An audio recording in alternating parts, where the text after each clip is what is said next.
السلام عليكم ورحمة الله.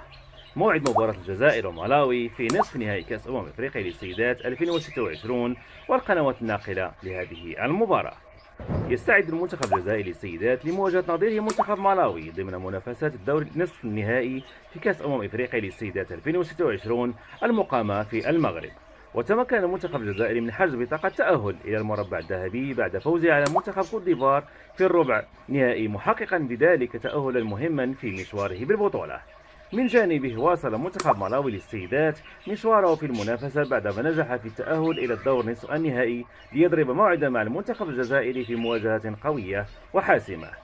وتقام مباراة الجزائر ومالاوي يوم الأربعاء 12 أغسطس 2026 على الملعب الأولمبي مدينة الرباط، بداية الساعة 6 مساء بتوقيت المغرب وتونس والجزائر، والثامنة مساء بتوقيت مصر والسعودية إن شاء الله.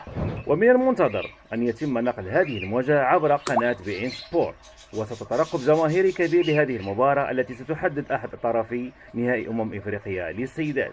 كان معكم أبو بكر من قناتكم قناة مكرم تي في. لا تنسوا دعمي بلايك وأن تشتركوا في القناة. في رعاية الله.